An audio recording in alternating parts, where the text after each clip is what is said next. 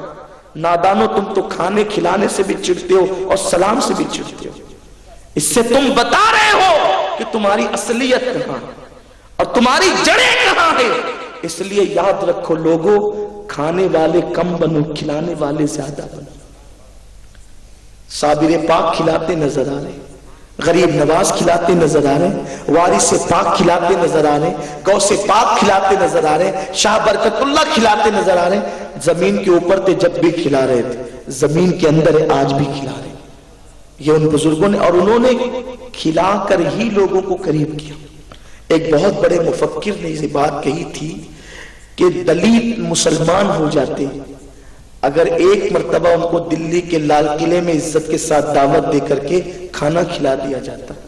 لیکن بادشاہوں نے بہت کچھ کیا، اس پر توجہ نہیں دی. یہ کام صوفیہ نے کیا.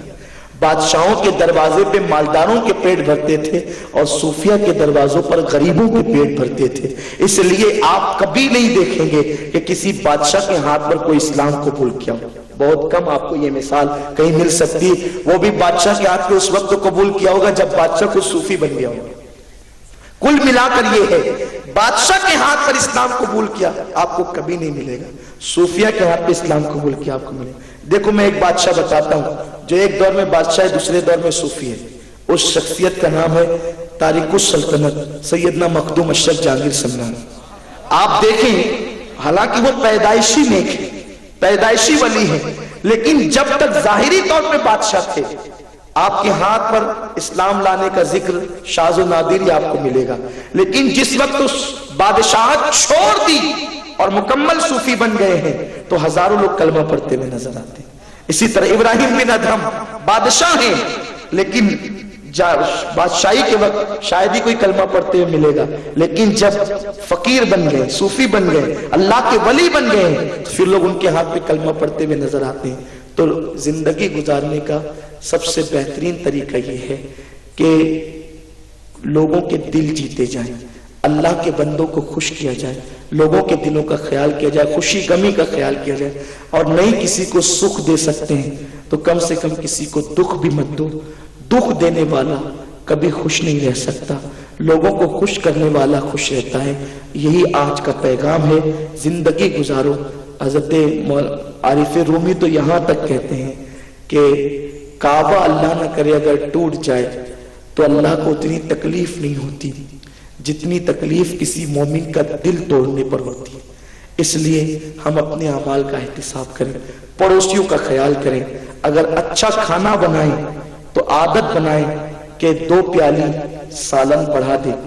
اگر ہم 2 پیالیاں پانی بڑھا دیتے ہیں تو ہمارے سالن میں کی لذت میں کوئی فرق نہیں آئے گا، لیکن اس سے فائدہ یہ ہوگا اچھا کھانا اگر پڑوسی کے گھر ہم بھیج دیتے ہیں تو انشاءاللہ تبارک و تعالی اس کے دل کی خوشی اللہ کی خوشی کا ذریعہ بن جائے گی. ہم یہ کریں، دل جیتے. اور بچے اگر ملے تو یہ حال ہم کریں کہ جو بچے غریب ہیں اور ذہین ہیں اور آگے پڑھنے کی صلاحیت ہے لیکن نہیں پڑھتے تو ان کی پڑھائی کا ذمہ اپنے پر لے لیں.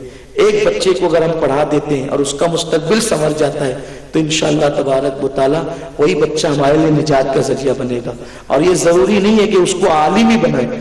عالم بنائے تو سونے پر سہاگا ہے، لیکن اگر اس کو آپ بڑی ڈگریاں دنیاوی عصری تعلیم کی بھی دلاتے ہیں کہ وہ بچہ خوشحال ہو جائے تو وہ بھی ہمارے لیے نجات کا ذریعہ بن سکتا ہے. اس لیے اس انداز سے ہم زندگی کو گزاریں.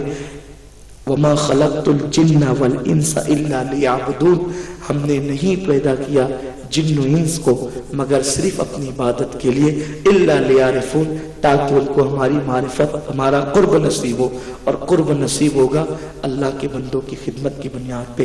اللہ مجھے آپ سب کو کہنے سننے سے زیادہ عمل کی توفیق عطا فرمائے۔ دوران گفتگو اگر کوئی غلطی ہو گئی ہو، اللہ اپنے حبیب لبیب صلی اللہ علیہ وسلم کے صدقہ تو فعل معاف فرمائے۔ وما علینا الا البلاغ۔ السلام علیکم ورحمۃ اللہ وبرکاتہ۔ ان کی آمد ہو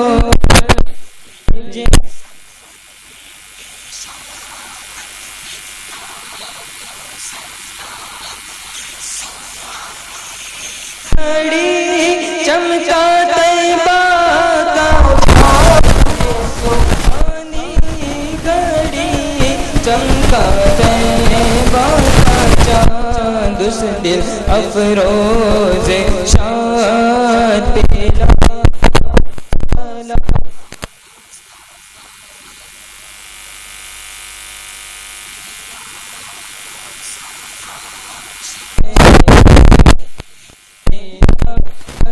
پیلا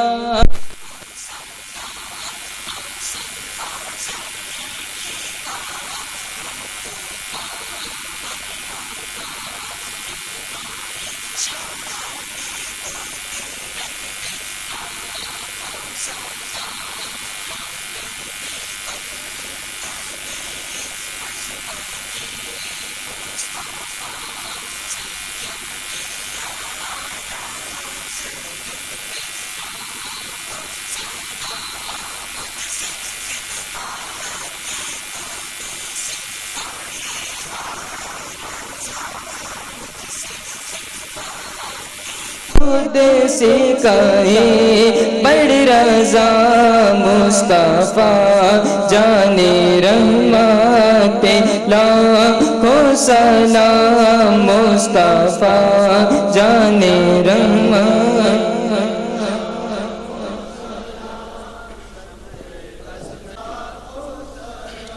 الصلاة والسلام علیک یا رسول اللہ وعلی آلک و صحابک یا حبیب اللہ صلی اللہ تعالی علیہ وسلم۔ الفاتحہ الی حضرت النبی الکریم علیہ افضل الصلاة و اکمل التسلیم وابنہ الکریم الغوث العظم الجلال اجمعین۔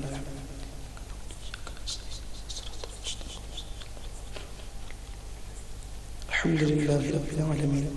اللہم صلی علی سیدنا مولانا محمد وعلی آل سیدنا مولانا محمد صلاة تنجینا بها من جميع الأهوال والآفات وتقضي لنا بها جميع الحاجات وتطهرنا بها من جميع السيئات وترفعنا بها عندك أعلى الدرجات وتبلغنا بها أقصى الغايات من جميع الخيرات في الحياة وبعد الممات إنك على كل شيء قدير۔